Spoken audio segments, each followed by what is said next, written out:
मेरा बाल वाल खींच लिए, मुझे धक्का दिए। मैं बोल रही हूँ कि मैं पेशे से अधिवक्ता हूँ, फिर भी वो लोग मतलब एकदम जाहिलियत की हद पार कर दिए। मेरी साड़ी पूरी अस्त व्यस्त हो गई। ये दिन दहाड़े मारपीट, ये जमकर पटका पटकी और बीच सड़क पर सिर से बहता खून।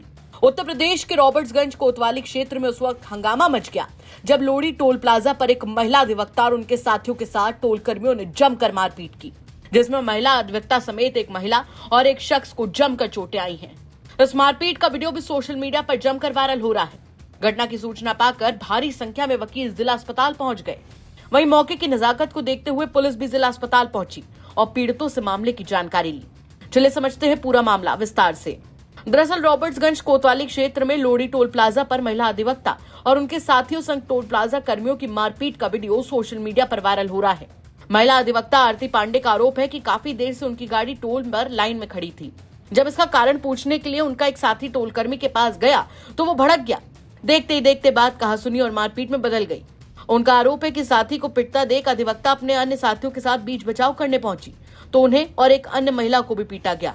आरोप है कि इस दौरान उनके बाल पकड़ के घसीटे गए और मारपीट की गई। हम लोग गए, ओबरा जा रहे थे। जैसे टोल प्लाजा के पास पहुंचे तो 2-3 गाड़ियां, मतलब 2 गाड़ी हम लोग के आगे खड़ी थी, हमारी गाड़ी पीछे थी। उसके बाद 10 से 15 मिनट तक हम लोगों ने वेट किया। काफी लेट हो रहा था, हम लोगों को भी रिटर्निंग भी आना था।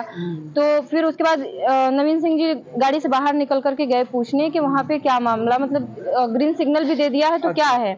तो एक अंदर टोल कर्मी बैठा हुआ था जिसने येलो कलर का शर्ट पहना, जो आप लोगों के वीडियो में मारपीट करते भी हुए भी नजर आ रहा है। उसने माँ बहन की भद्दी भद्दी गालियां अंदर से देना शुरू कर दिया। कह रहा तुम जाके चुपचाप अपने गाड़ी में बैठो, नहीं तुमको जान से मार देंगे हम, और माँ बहन की गालियां भी दिया। उसके बाद कुछ देरी के बाद फिर वो बोले कि आप गाली का उन्होंने विरोध किया, भाई आप गाली क्यों दे रहे हैं, ऐसा ऐसा तुम कर, तुमको कानून पढ़ाओगे, तुम कानून पढ़ाने के लिए बैठो, यहाँ के जितने एसपी मंत्री जितने जो भी हैं सब हमारे जेब में बैठे हुए हैं, तुमको जो करना हो कर लेना। बात आगे बहस होता गया। 2-4 लोग वहाँ टोल कर्मी और आगे, सब लोग उनको धक्का मार दिए, वो नीचे गिर गए। टोल कर्मियों का नाम मुझे नहीं पता सर। किसको धक्का मारा? नवीन सिंह जी को। जो आपके साथ? जी। वकील साहब? नहीं, वकील साहब ने, वो एक्चुअली एमआर हैं। अच्छा। हाँ, तो उनको धक्का मार दिए। फिर अवनीश दुबे जी गाड़ी में बैठे थे, उन्होंने शोरगुल सुना, वो भागते हुए वहाँ पे गए। मैंने बोला देखिए क्या वहाँ पे कोई विवाद हो रहा है क्या, शायद ऐसा मुझे आशंका हुई। तो उसके बाद मैं उनको बोली तो वो निकल के तुरंत भागते हुए गए। मैं उनको देखी भागते हुए, तब तक वो देख रहे हैं पूरा खून से एकदम लथपथ एकदम हो रहा है। उनको नीचे गिरा के सब 4-5-7 टोल कर्मी मार रहे हैं उनको। उसके बाद फिर हम लोग वहाँ पे धीरे धीरे, वहाँ की वीडियो तो सर नहीं होगी, उसके बाद धीरे धीरे लोग वहाँ पे इकट्ठा होने लगे। कुछ लोग जान परिचय के आगे वो वीडियो बनाने लगे। फिर उसके बाद जैसे मैं दौड़ते भागते हुए गई तो वो लोग मेरा बाल वाल खींच लिए, मुझे धक्का दिए। मैं बोल रही हूँ कि मैं पेशे से अधिवक्ता हूँ, फिर भी वो लोग मतलब एकदम जाहिलियत की हद पार कर दिए। मेरी साड़ी पूरी अस्त व्यस्त हो गई। उसके बाद उन दोनों लोगों को, अवनीश दुबे को भी मार करके पूरा सब हाथ मतलब पूरा फ्रैक्चर कर दिए, पूरा ब्लड एकदम पूरा ऊपर से लेके नीचे तक ऑफिस से पूरा ब्लड गिर रहा था। वहीं जैसे ही घटना की जानकारी वकीलों को हुई, वो बड़ी संख्या में जिला अस्पताल पहुंच गए। अधिवक्ताओं का कहना है कि टोल प्लाजा वालों ने गुंडे पाल रखे हैं और इनकी गुंडागर्दी पूरे देश में चल रही है। हमें सूचना मिली कि वो लोग अपना ट्रीटमेंट कराने के लिए आ गए ट्रामा सेंटर में, तो हम भी अपने घर से सीधा कार्रवाई के लिए आरती पांडे जो एडवोकेट हैं अपना तहरीर लिख के कोतवाली देने जा रही हैं, और जो भी संबंधित सेक्शंस होंगे विवेचना होगी, वहाँ सारे कैमरे लगे हुए हैं टोल पर, उसके अनुसार कार्रवाई की जाएगी। एक महिला के ऊपर एक मेल पर्सन कैसे हाथ उठा सकता है? अगर कोई गैर कानूनी काम कोई करता है तो आप पहले पुलिस प्रशासन को इन्फॉर्म करोगे। अगर कोतवाली पुलिस नहीं सुनती है, हायर अथॉरिटीज है, उसको इन्फॉर्म करोगे। आप मारपीट गुंडागर्दी ये तो नहीं कर सकते। टोल कर्मियों की पूरे प्रदेश में हर जगह शिकायतें हैं, पूरे देश में शिकायतें हैं। चूंकि वहाँ अर्निंग ज्यादा है इसलिए वहाँ गुंडे के तौर पर लोगों को पाला जाता है। आप क्या मांग कर रहे हैं? हमारी मांग है कि टोल यहाँ से तत्काल हटा दी जाए। यहाँ टोल इसलिए नहीं लग सकता कि वन विभाग रेंज में है, गैर कानूनी तरीके से तत्समय जो शासन प्रशासन के लोग रहे होंगे, गलत तरीके से परमिशन दिया गया और कंस्ट्रक्ट हुआ और वसूली की जा रही है। किसी जमाने से वसूली, अभी तक उनका टोल पूरा नहीं हुआ। वहीं इस घटना में घायल शख्स ने बताया कि जैसे ही वो टोल कर्मियों के पास पहुंचा और देरी का कारण पूछा तो उसने कहा कि आप मेरे उच्चाधिकारियों से बात कीजिए। बात करने पर अधिकारियों ने कहा कि आप जाइए अपनी गाड़ी में बैठ जाइए। इस पर पीड़ित व्यक्ति ने कहा कि 35 सेकंड से ज्यादा गुजर जाने के बाद टोल फ्री हो जाता है। बस इसी बात पर बात आगे बढ़ गई और देखते ही देखते पूरा मामला बिगड़ गया। मैं रावतगंज से ओबरा के लिए जा रहा था और तकरीबन समय 3 साढ़े 3 बजे के आसपास का घटना समय है। और जैसे मैं वहाँ पहुंचा तो ऑलरेडी 2 गाड़ी वहाँ पे मेरे से पहले खड़ी थी, तो कुछ विलम्ब हुआ, समथिंग 4-5 मिनट का समय लगा, वहाँ विलम्ब हुआ। तो हम जाके टोल कर्मी से बात किए। बात करने पे उन्होंने बोला कि आप गाड़ी वाले का पैसा दोगे, इनका अभी तक मैसेज नहीं आया। हमकी तब आपको पहले गाड़ी खड़ा करवा देना चाहिए। तो जब हम लोग ऑलरेडी पीछे भी गाड़ी कहीं खड़ी है तो आपको गाड़ी खड़ा करवा देना। आपका कोई गार्ड भी वहाँ नहीं खड़ा था, आपने बैरिकेड भी नहीं लगाया था, आपने बाद में रेड सिग्नल दिया है, जो कि हमारे पीछे ऑलरेडी 3-4 गाड़ियां जब खड़ी हो चुकी तो हम कैसे निकलेंगे। आप पीछे करवाइए गाड़ियों को, तो आप पीछे कर लो, आप पीछे कर लो, आपकी जिम्मेदारी है। तो हम कि आप पीछे करवाओ, तो हम क्योंकि ऑलरेडी मेरे पास 3-4 गाड़ियां मेरे पीछे खड़ी, तो हम कहाँ पीछे करवा पाएंगे।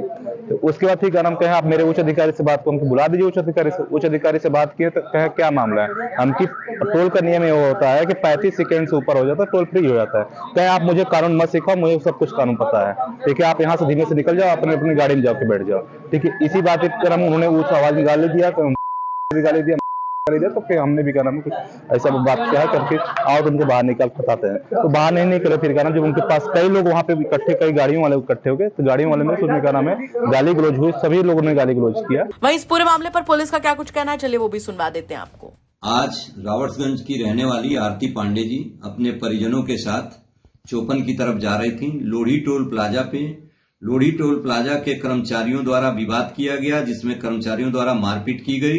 इस संबंध में आरती पांडे जी के तहरीर पर कोतवाली रावतगंज में समुचित धाराओं में अभियोग पंजीकृत किया गया है। 2 आरोपी मौके से गिरफ्तार किए गए हैं। आवश्यक वैधानिक अन्य कार्रवाई की जा रही है। मौके पे लॉ एंड ऑर्डर की स्थिति सामान्य है। फिलहाल सोशल मीडिया पर मारपीट का वीडियो वायरल है। आपका क्या कहना है इस घटना पर कमेंट करके जरूर बताएं। सोनभद्र से विदुशेखर मिश्रा की रिपोर्ट, यूपी तक। आपके संबंध मीट व्यापारियों से हैं, बीफ व्यापारियों से हैं, जो भैंस का, बकरे का व्यापार करते हैं। आप उनके साथ अल्दुआ कंपनी में डायरेक्टर रह चुके हैं। और आप हिंदुओं की बात कर लें, आप शाहरुख खान को गद्दार कर लें, लेकिन आपके संबंध देखिए मेरी जानकारी में कुरैशी जैसे मेरी पूरी जानकारी में है। पहले तो मैं आपको एक बात बताऊं कि ये अब तो अखिलेश के चेले चपाटे इसे उठा रहे हैं। ये 2013 में आजम खान और शिवपाल जी ने प्रेस की थी और प्रेस करके मुझ पर आरोप लगाया था यही सेम 100% यही सेम कि ये अल्दुआ कंपनी संगी सोम की है।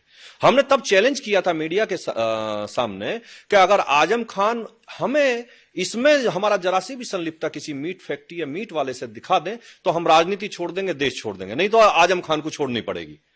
आप लगाइए कि उस टाइम मेरठ के जो कमिश्नर थे उन्होंने इसकी जांच की। ये 2005 या 6 में हमने एक जमीन खरीदी, 7-8 महीने हमारे पास वो जमीन रही, हमने बेच दी। आज इस बात को मेरे ख्याल से 20 साल हो गए। 20 साल पहले हमने जमीन खरीदी और जमीन बेच दी। वो अल्दुआ कंपनी एक थी, उसके नाम थी, वो कोई मीट फैक्ट्री नहीं थी, एक कंपनी थी। और वो कंपनी चिप्स बना, उसमें 150 ऐसे काम थे जो वो करेगी, ऐसा उसमें लिखा हुआ था। उसमें मीट पैकिंग का और उसका था। लेकिन किसी कंपनी की जमीन खरीदना और उसे बेच देना, और जब 2000 में हमने प्रेस के सामने वो बेचने के भी कागज दिए और खरीदने के भी दिए, तो मीडिया ने के सामने आकर आजम खान कोई जवाब नहीं दे पाए, सरकार कोई जवाब नहीं, सपा की सरकार थी, कोई जवाब नहीं दे पाए। लेकिन आज अखिलेश यादव अब चेले चपाटों से उसे उठवाते रहे अपने से। तो केवल ये तो हिंदू की बात करने वालों को, लोगों को बदनाम करने वाली बात। के तौर पर आपका नाम, हमने बताया ना कि कंपनी में 2005 में जमीन खरीदी, उसी कंपनी के नाम वो जमीन थी, और 2006 में बेच दी। तो आप डायरेक्टर बन भी गए। जो कंपनी लिए as it is company transfer हुई, हमने बेची एज इट इज ट्रांसफर हो गई। हम आज तो उसमें 20 साल से कुछ नहीं है।